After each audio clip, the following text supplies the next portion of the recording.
Hi guys, सबका स्वागत है हमारे इस वीडियो में। आज के इस वीडियो में हम लोग बात करने वाले हैं ऑडिटिंग के बारे में। ये दरअसल फर्स्ट वीडियो है जहाँ पे हम लोग आके इसका इंट्रोडक्शन डिस्कस करेंगे। ओके, तो ऑडिटिंग से आपके मन में आता होगा ख्याल कि ऑडिटर कौन होता होगा। ऑडिटर एक ऐसा इंसान है ओके, जो आके आपका बुक्स को आके वेरीफाई करता है कि हाँ, ये जो कुछ भी आपने जानकारी दिया है आपके बिजनेस में वो सब कुछ सच है और कहीं पे भी कोई भी गलती नहीं है, या फिर गलती होगा तो ऑडिटर आपको बता देगा कि हाँ, आपने यहाँ पे गलती क्या है, आप इसे सुधार सकते हो। इसके बारे में हम लोग आगे बात करेंगे, लेकिन अब बेसिकली ऑडिटर क्या होता है उसके बारे में हम लोग जान लेते हैं। गाइस, आपको पता होगा कि आजकल स्टार्टअप का बहुत सारा ये न्यूज़ आप सुन रहे होगे, तो हम लोग स्टार्टअप से रिलेटेड करते हैं। तो स्टार्टअप और बिजनेस में ज़्यादा फर्क होता है कि बिजनेस आके मतलब जो कंपनी होता है उनके पास ज़्यादा फंड्स होते हैं और स्टार्टअप्स के पास थोड़े बहुत फंड रहता है। तो हम लोग यहाँ पे स्टार्टअप को कंपेयर करेंगे जिससे कि आपको एक अच्छा पॉइंट ऑफ व्यू मिल सके। ओके, तो यहाँ पे स्टार्टअप से हम लोग आके सीख सकते हैं कि देखिए, एक ऑडिटर एक ऐसा इंसान है जो आपके बुक्स को चेक करता है। मान के चलिए यहाँ पे आपने आके कुछ भी खरीदा या फिर कुछ भी आपने बेचा तो आपको इनकम मिला, फिर आपको थोड़ा बहुत नुकसान हुआ, तो ये सब कुछ आप आके कैलकुलेट करके रखते हो आपके पास, वो तो सही है। लेकिन गवर्नमेंट को कैसा पता चलेगा कि हाँ, ये जो कोई भी आपने जानकारी दिया है आपके खाते में वो सब कुछ सच है या फिर झूठ है? क्योंकि यहाँ पे कोई तो एक इंसान होगा जो आके वेरीफाई करेगा कि हाँ, ये जानकारी सही है या फिर गलत। तो यहाँ पे पिक्चर में आता है कि ऑडिटर, ये ऑडिटर एक ऐसा इंसान है जो आके गवर्नमेंट से भी डील करेगा। यहाँ पे गवर्नमेंट के साथ इनका डील होता है कि हाँ, हम लोग आके जो कोई भी यहाँ पे जानकारी देंगे वो आके करेक्ट है और कोई भी मिस्टेक नहीं है। अगर यहाँ पे गवर्नमेंट को पता चलता है कि हाँ, आपका जो जानकारी है वो सब कुछ झूठ है, तो यहाँ पे ऑडिटर का लाइसेंस भी कैंसिल हो सकता है। ओके, तो यहाँ पे ऑडिटर कौन बन सकते हैं, मतलब किस इंसान को हक है यहाँ पे ऑडिटर बनने का? कोई भी सीए का मतलब आपको पता होगा कि चार्टर्ड अकाउंटेंट, जहाँ पे आपको पढ़ाई करना पड़ता है और फिर आके आपको मेंस में आके आपको फाइनल्स में क्लियर करना पड़ता है। आप आके किसी और दिन बात करेंगे सीए के बारे में। तो एक सीए आके ऑडिटिंग कर सकता है, लेकिन यहाँ पे शर्त बहुत सारे हैं कि ऑडिटर को कभी भी कंपनी के साथ डायरेक्ट कनेक्शन ना हो। मान के चलिए आप आके एक कंपनी हो जहाँ पे ऑडिटर का 30% का शेयर है, वो आके ऑडिट नहीं कर पाएगा आपकी कंपनी को, क्योंकि यहाँ पे आके एक जो ये रहता है मतलब प्रेशर रहता है कि हाँ, ये मेरा कंपनी है तो सही होगा, तो वो एक फीलिंग ना हो उसके लिए आके बाहर से आपको अपॉइंट करना पड़ता है एक ऑडिटर को। ऑडिटर माने सीए। यहाँ पे ऑडिटिंग के लिए आप आके कोई भी चार्टर्ड अकाउंटेंट फर्म में जाके बात कर सकते हो, फिर वो लोग आके उनके जो इंटरमीडिएट लेवल में पढ़ते हैं उनको भी भेज सकते हैं। उसके बारे में भी हम लोग लास्ट में डेप्थ में बात करेंगे।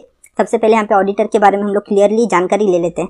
ऑडिटर एक ऐसा इंसान है जो आके आपका जो बुक्स है उसे आके चेक करता है, मतलब ट्रांजैक्शंस को, जैसे कि कितने पैसे आया है, कितना पैसे गया है बिजनेस के बाहर और कब तक आएगा, सब कुछ यहाँ पे आप आके मेंटेन करते हो रिकॉर्ड्स, और उसी रिकॉर्ड्स को चेक करते हैं यहाँ पे सीए। आप आके यहाँ पे पढ़ सकते हो। देखिए, यहाँ पे हम लोगों ने ऑडिटिंग का पूरा एक यहाँ पे मीनिंग लिख के रखा है, आप आके इसे पढ़ सकते हो। और फिर आके यहाँ पे मैं आपको पूरा ब्रश अप करके देता हूँ कि क्या क्या है इसके अंदर, जिससे कि आप आके एग्जाम में अच्छी तरह से लिख सकते हो। यहाँ पे हम लोग ट्रांजैक्शंस को आके चेक करते हैं। कैसे चेक करेंगे? वोचर्स के मदद से। देखिए, यहाँ पे वोचर्स है। वोचर्स का मतलब होता है कि वोचर का मतलब यहाँ पे आप आके रख सकते हो कि कोई भी सपोर्टिंग डॉक्यूमेंट। आप अगर यहाँ तक पढ़े हो तो आपको पता होगा कि वोचर्स क्या होता है। वोचर्स ऐसा होता है कि बिल्स, जैसे कि आपने कोई भी चीज़ सामान खरीदा है तो यहाँ पे आपको रसीद मिलेगा कि हाँ, इतने रुपए का आपने खरीदा है, तो आप आके इसे अटैच कर सकते हो अपने ट्रांजैक्शंस के साथ, जिससे कि आपको मदद मिले। ओके, तो यहाँ पे हमारा ट्रांजैक्शन का पता चल, ट्रांजैक्शन और वोचर क्या होता है। फिर यहाँ पे आता है बुक्स ऑफ अकाउंट्स। आपको पता होगा कि लेजर अकाउंट होता है, फिर जर्नल होता है, फिर ट्रायल बैलेंस, वो सब कुछ आपको पता होगा। तो उन सबको यहाँ पे मैच होता हुआ दिखेंगे, मतलब आके यहाँ पे सब कुछ आके ऑडिटर नहीं करते, दरअसल उनके नीचे जो काम करते हैं। आपको पता होगा कि सीए बनने से पहले यहाँ पे इंटरमीडिएट लेवल में आके है ना आपको आर्टिकलशिप करना पड़ता है। तो आर्टिकलशिप के लिए आपको सीए के अंडर काम करना पड़ता है।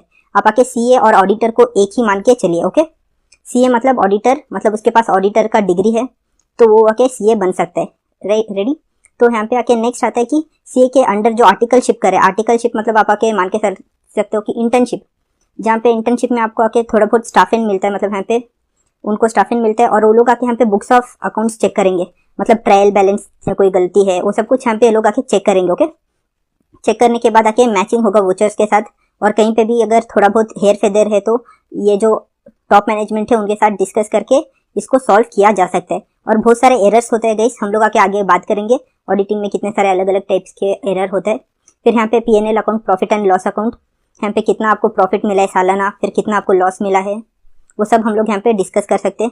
फिर बैलेंस शीट, बैलेंस शीट से पता चलता है कि यहाँ पे आपका कंपनी किस पोजीशन में है, मतलब कितना प्रॉफिट बना रहा है और कितना लॉस बना रहा है। आपको पता होगा गाइस, आजकल आके नेटवर्थ, आपको एक कंपनी के बारे में पता करना है तो आपको उनका बैलेंस शीट उठा के देखना पड़ता है या फिर उनका पोर्टफोलियो देखना पड़ता है। ओके, और उनका ये फंडामेंटल सब कुछ आप आके चेक कर सकते हो। ओके, लेकिन यहाँ पे जो मेन चीज इन सबको वेरीफाई कौन करता है, इसमें जितना भी अमाउंट लिखा है, आग बंद करके तो अमाउंट नहीं लिख सकते कोई भी कंपनी या फिर कोई भी स्टार्टअप। तो यहाँ पे वेरीफाई कौन करता है कि ये अमाउंट करेक्ट है या फिर गलत, इसको वेरीफाई करता है यहाँ पे एक ऑडिटर या फिर सीए। वो यहाँ पे वेरीफाई करता है कि जो कुछ भी जानकारी यहाँ पे दिया गया है इस खाते में वो सब कुछ सही है और कहीं पे भी गलत नहीं है। तो सीए अपना खुद का एक साइन करके दे देता है, जिससे कि ये एक सर्टिफाइड रहता है कि हाँ इनका जो ट्रांजैक्शन है इस सालाना या फिर इस महीने का वो करेक्ट है और कहीं पे भी गलत नहीं है। तो ऑडिटर का काम यही होता है। और ऑडिटिंग यहाँ पे बहुत सारे किस्म के रहते हैं, जैसे कि इंटरनल ऑडिटिंग हो गया, फिर एक्सटर्नल, फिर बहुत सारा होता है, मतलब मंथली बेसिस यहाँ पे ऑडिटिंग होता है। फिर आके अलग अलग हम लोग बेसिक ऑडिटिंग के बारे में सीख चुके हैं। नेक्स्ट हम लोग जाएंगे कि कितने तरीके के ऑडिटिंग रहते हैं, वो सब कुछ हम लोग नेक्स्ट वीडियो में कवर अप करेंगे। वीडियो को ज़्यादा लंबा ना करते हुए यहीं पे हम लोग स्टॉप करते हैं। अगर आपको वीडियो अच्छा लग रहा है तो इस चैनल को सब्सक्राइब कीजिए और इस प्लेलिस्ट को आप चेकआउट कीजिए, जहाँ पे आपको पूरा का पूरा ऑडिटिंग के बारे में सिखाया गया है। Thank you for watching this video guys, thank you.